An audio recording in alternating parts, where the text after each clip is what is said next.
اچھا بھائی، اس قصیدہ بردہ شریف کی جو ہے، اس کو بردہ کیوں کہتے ہیں؟ تو اس کی جو تحقیق ہے اس حوالے سے بتاتے ہیں ڈاکٹر احمد صاحب لکھتے ہیں، امام بصیری نے یہ قصیدہ خواب میں زیارت کے وقت نبی کریم کو پڑھ کر سنایا، جس پر آقا دو جہاں صلی اللہ علیہ وسلم نے انہیں اپنی بردہ شریف سے نوازا، یعنی اپنی چادر ان کو عطا کی۔ کہ لکھتے ہیں کہ اسی قصیدہ سے متعلق ایک اہم واقعہ یا کسی شخص کے ساتھ جو آپ بیتی آپ اس کو کہہ لیں۔ وہ کہتے ہیں علامہ غزنوی اس قصیدے کو ہر رات پڑھا کرتے تھے تاکہ نبی مکرم صلی اللہ علیہ وسلم کی زیارت سے مشرف ہو سکیں۔ ایک مدت تک پڑھنے کے باوجود زیارت سے مشرف نہ ہوئے تو اپنے شیخ کامل کی خدمت میں حاضر ہو کر عرض حال بیان کی۔ شیخ نے فرمایا کہ شاید تو اس کی شرائط کو ملحوظ خاطر نہیں رکھتا۔ علامہ غزنوی نے عرض کیا، نہیں، میں تو خاص توجہ اور رعایت سے پڑھتا ہوں۔ اس پر ان کے شیخ نے مراقبہ کیا اور فرمایا، زیارت نہ ہونے کا سبب معلوم ہو گیا ہے، اور وہ یہ ہے کہ تم قصیدہ کے ساتھ وہ درود نہیں پڑھتے جو امام بصیری نے حضور اکرم کو یہ قصیدہ سناتے وقت پڑھا تھا، اور وہ یہ ہے، مولا صلی وسلم دائما ابدا علی حبیبک خیر الخلق کلہم۔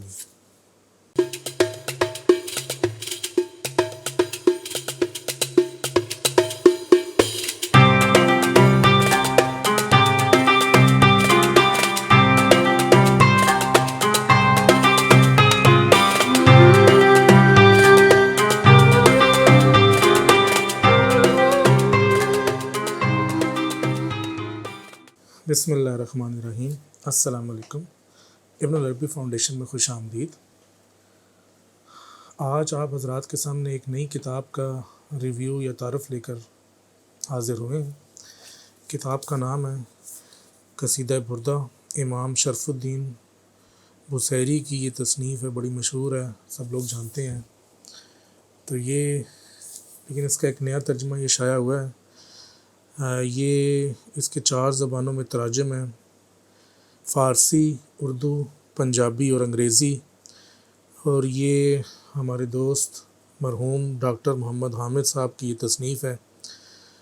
تو آپ کی زندگی میں بھی آپ کی بڑی کوشش تھی کہ یہ شائع ہو جائے، لیکن مقدور میں نہیں تھا۔ اکا دکا اس کے تراجم جو ہیں وہ کسی رسالے میں یا مجلے میں تو شائع ہوتے رہے، لیکن کتابی شکل میں جو ہے یہ آج کچھ عرصہ پہلے، مطلب اسی مہینے میں یہ آئی ہے۔ تو ہم نے سوچا کہ آپ حضرات کے سامنے اس کا ایک چھوٹا سا ریویو یا تعارف بھی پیش کیا جائے، تاکہ آپ کو یہ پتہ چلے کہ کتاب کیسی ہے، ترجمہ کیسا ہے، اور ڈاکٹر صاحب نے اس پہ کتنی محنت کی ہے۔ سب سے پہلے ڈاکٹر صاحب کا تھوڑا سا تعارف کروا دیتے ہیں۔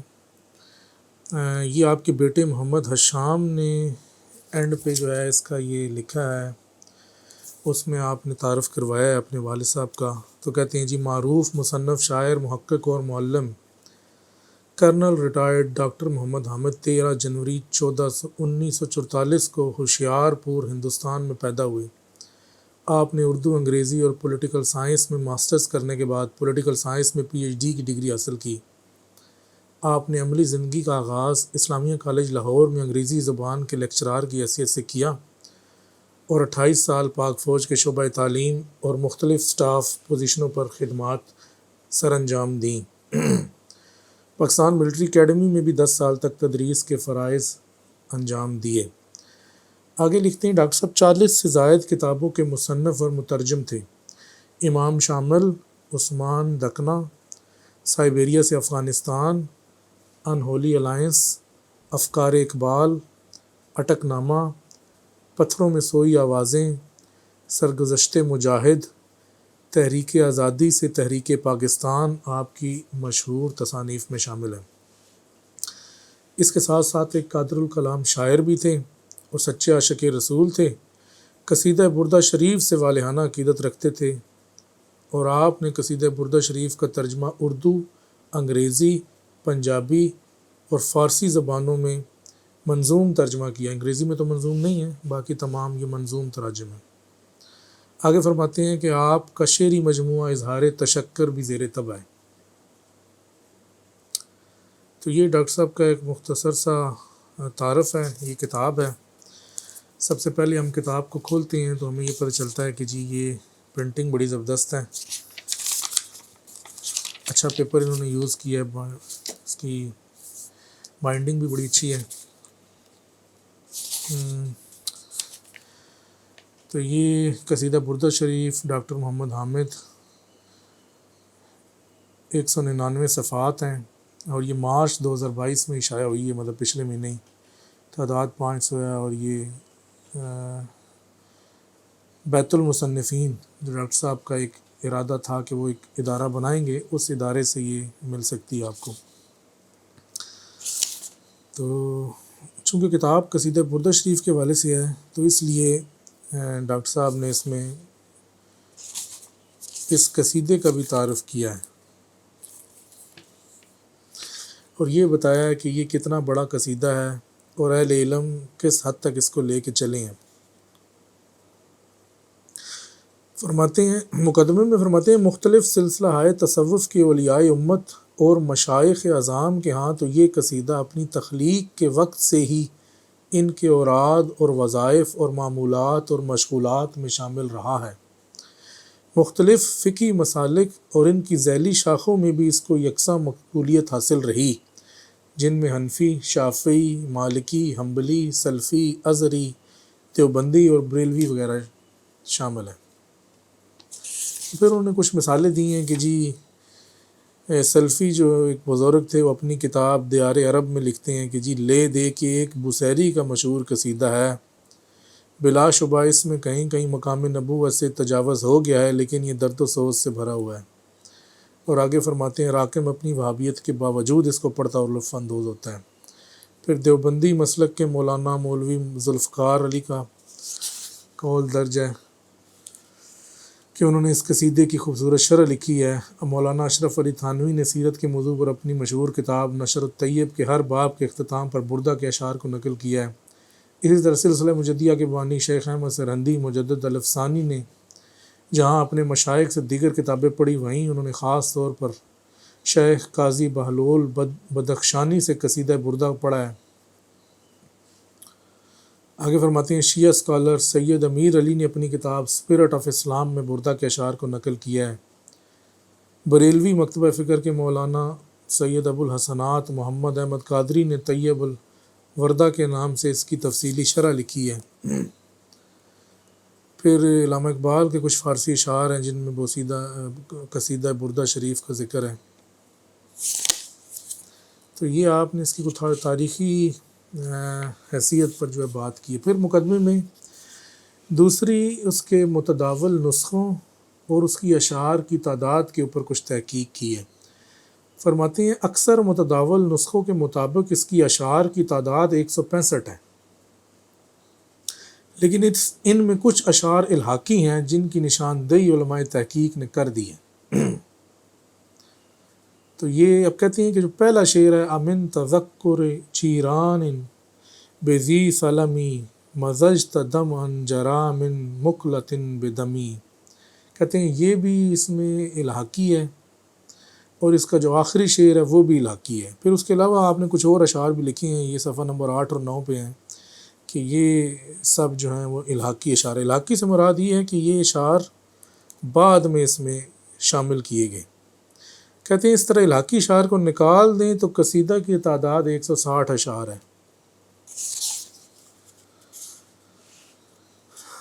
پھر کہتے ہیں کہ قصیدہ کے شروع میں بھی 2 اشعار کا اضافہ کیا گیا، اور یہ بڑے مشہور اشعار ہیں جو کہ الحمدللہ منشئ الخلق من عدمی ثم الصلاۃ علی المختار فی القدم مولاي صل وسلم دائما ابدا علی حبیبک خیر الخلق کلہم۔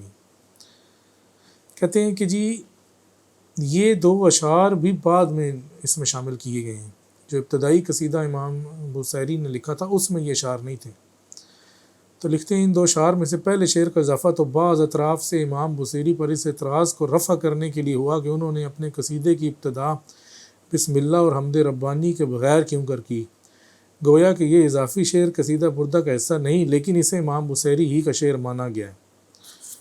ٹھیک ہے، اور جو دوسرا شعر ہے وہ درود شریف کا مضمون لیے ہوئے ہے، گویا کہ یہ قصیدہ بردہ شریف کا حصہ نہیں، لیکن بردہ خوانی کرتے ہوئے مداومت کے ساتھ اسے بردہ کے ساتھ ہی پڑھا جاتا ہے۔ تو یہ کچھ اس میں تحقیق ہے۔ کہ کون سے اشعار اس میں ہیں اور کون سے نہیں ہیں۔ پھر کچھ واقعات ہیں، کچھ حالات ہیں، وہ لکھے ہیں کہ لکھتے ہیں کہ اسی قصیدہ سے متعلق ایک اہم واقعہ یا کسی شخص کے ساتھ جو آپ بیتی آپ اس کو کہہ لیں۔ وہ کہتے ہیں علامہ غزنوی اس قصیدے کو ہر رات پڑھا کرتے تھے تاکہ نبی مکرم صلی اللہ علیہ وسلم کی زیارت سے مشرف ہو سکیں۔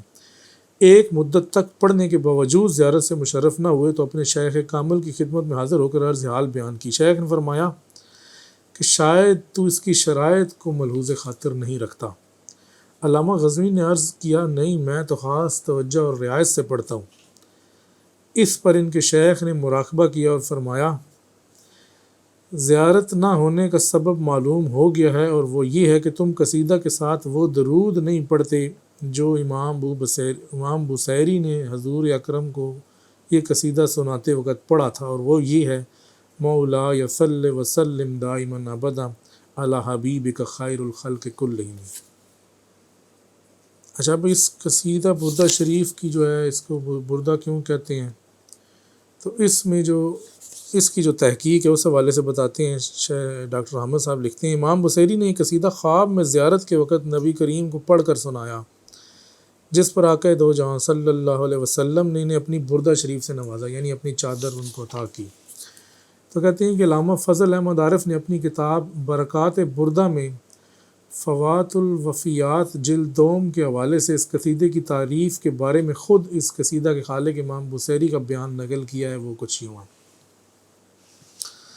تو یہ اب امام بوصیری کا بیان اس قصیدے کے حوالے سے کہتے ہیں میں نے بہت سے قصیدے مدحت پیغمبر میں کہے تھے، جن میں سے بعض وزیر زین الدین یعقوب ابن زبیری کو پڑھ کر سنائے، پھر اتفاق ایسا ہوا کہ مجھے فالج لاحق ہو گیا، جس سے میرا آدھا دھڑ بیکار ہو کر رہ گیا۔ اسی دوران میں قصیدہ بردہ کو نظم کرنے کے بارے میں غور و فکر کرتا رہا، مطلب قصیدہ کو، کسی اور قصیدہ کو، بردہ تو اس ٹائم اس کا نام نہیں تھا۔ بالآخر اپنے نتائج فکر کو اس قصیدے کی شکل میں ڈھالنے کے قابل ہوا۔ اس نعتیہ قصیدے کو وسیلہ بنا کر رو رو کر دعا مانگتا رہا، پھر اپنی پلکوں پر لرزتے ہوئے آنسوؤں کی سوغات لیے سو گیا۔ خواب میں زیارت رسول اللہ صلی اللہ علیہ وسلم نصیب ہوئی۔ حضور اکرم صلی اللہ علیہ وسلم نے اپنا دست مبارک میرے مفلوج بدن پر پھیرا، جس سے میرا رواں رواں فرط مسرت سے جھوم اٹھا۔ بیدار ہوا تو اپنے آپ کو تندرست پایا۔ فجر ہوئی تو اٹھا اور گھر سے باہر سیر و تفریح کے لیے نکل کھڑا ہوا۔ ابھی میں نے کسی کو کچھ نہیں بتایا تھا کہ اتنے میں میری ایک بزرگ سے ملاقات ہوئی، جنہوں نے ملتے ہی مجھ سے قصیدہ طلب کیا۔ میں نے عرض کیا کہ قصیدے تو میں نے بہت سے کہے ہیں، آپ کس قصیدے کی بات کر رہے ہیں؟ کہنے لگے وہ قصیدہ جو تم نے بیماری میں دوران کہا، اور اس کا آغاز امن تذکر جیران بزی سلمی سے ہوتا ہے۔ میں بڑا متعجب ہوا اور دریافت کیا کہ آپ کو اس کا کیسے پتہ چلا، حالانکہ میں نے تو کسی کو نہیں بتایا۔ فرمانے لگے رات بارگاہ رسالت صلی اللہ علیہ وسلم میں جب یہ قصیدہ پڑھا جا رہا تھا تو مجھے بھی سننے کی سعادت میسر آئی تھی۔ مجھے یاد ہے اور خوب یاد ہے کہ اس کے بعد اشعار پر آقا دو جہاں صلی اللہ علیہ وسلم اس طرح سے جھوم رہے تھے جیسے باد نسیم چلنے سے ثمردار شاخیں جھوم رہی ہوتی ہیں۔ تو فرماتے ہیں کہ اس کے بعد لوگوں میں اس قصیدے کا چرچا عام ہو گیا۔ تو ڈاکٹر احمد کہتے ہیں کہ اس قصیدے کی اور بھی بہت سی روایات اس کے حوالے سے نقل ہوئی ہیں، لیکن اختصار کے باعث جو ہم ان کا ذکر نہیں کرتے، لیکن یہ کہتے ہیں کہ روحانی درجات میں بلندی کے لیے، طرب مغفرت کے لیے، شفا یابی، حصول حاجات، مقصد براری، کشادگی رزق اور خاتمہ بالایمان کے لیے اس کی تلاوت کی جاتی رہی ہے اور کی جاتی ہے، پہلے بھی کی جاتی تھی اور اب بھی کی جاتی ہے۔ اس کے بعد آپ نے ذکر کیا ہے کہ جی اس کا کن زبانوں میں تراجم ہوئے ہیں اور کتنے اس کے تراجم ہیں۔ اردو تراجم کا بھی آپ نے ذکر کیا ہے، کافی لمبی تعداد ہے، فی الحال تو ہم اس کو کور نہیں کر سکتے۔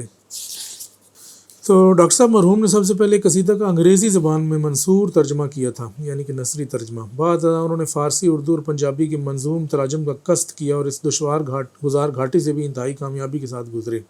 اور ڈاکٹر صاحب کی رحلت کے بعد جو ہے یہ کہ تمام تراجم جو ہیں اس کو یہ یکجا کر کے شائع کیا جا رہا ہے۔ تو یہ کچھ اس کا تعارف ہے، مقدمہ ہے۔ تو اس کے بعد یہاں سے یہ قصیدہ شروع ہوتا ہے۔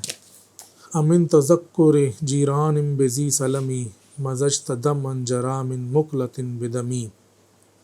پہلے فارسی ہے، فارسی تو چونکہ ہمیں نہیں آتی اس کو تو چھوڑ دیتے ہیں، اردو شعر سے اس کا پڑھتے ہیں. ڈاکٹر صاحب کہتے ہیں کیا تجھے ہمسائے یاد آئے جو تھے در زی سلم، اشک خوں آلود آنکھوں سے رواں ہیں دم بدم. پنجابی میں لکھتے ہیں یاد آئے کہ دس پھر پیارے ہمسائے زی سلماں، درد دے مارے خون ہنجاواں لائیاں نے پھر جھڑیاں. تو یہ ہے ولا عادت من الفعل الجمیل کرا ضیف علم براسی غیر محتشمی. کوئی نیکی اس کے دسترخوان پر کب رکھ سکا، اس قدر جلد آ گیا مہماں بڑھاپا ایک دم. I did not entertain the old age with good deeds. It arrived on me all of a sudden and I did not observe the right protocol for it. تو یہ باقی تمام تو کتاب میں دیکھا جا سکتا ہے. ایک صفحے پہ ایک شعر ہے، اس کے نیچے فارسی ترجمہ ہے، اس کے نیچے اردو ترجمہ ہے منظوم، اس کے نیچے پنجابی اور آخر میں انگریزی ہے. تو یہ تمام اشعار جو نہیں ایک ایک صفحے پہ کر کے کیے گئے ہیں. هو الحبیب الذی ترجا شفاعتہ لکل حول من الاحوال مقتحمی. آپ ہی کی ہے شفاعت کی ہمیں دائم امید، سختیاں جب گھیر لے اور پیش ہوں جب رنج و غم. سب نو آس شفاعت اس دی او حبیب ربانہ، ہر خطرے ہر اوکھت اندر او ہو ٹھور ٹھکانہ. He is the dearest of all from whom we can expect recommendations and backing. تو یہ بس چلتا رہتا ہے اور یہ آخری صفحے پہ جا کے اس کا اختتام ہے. اس کی جو فصول ہیں وہ بھی ذکر کیے گئی ہیں. فصل العاشر آخری مطلب 10ویں فصل تک، اور یہ آخری صفحے پہ اختتام ہے. اور یہ جو مشہور اشعار میں سے فَإِنَّ مِن جُودِكَ الدُّنْيَا وَذَرَّتَهَا وَمِنْ عُلُومِكَ عِلْمَ اللَّوْحِ وَالْقَلَمِ. تو آخرت ہو یا ہو دنیا آپ کی ہیں سب عطا، علم باطن سے بنے ہیں آپ کے لوح و قلم. دنیا تے محشر وی دی بخشش آپ دا صدقہ آقا، لوح و قلم دا علم تو سادے علم دا حصہ آقا. تو یہ ہے جناب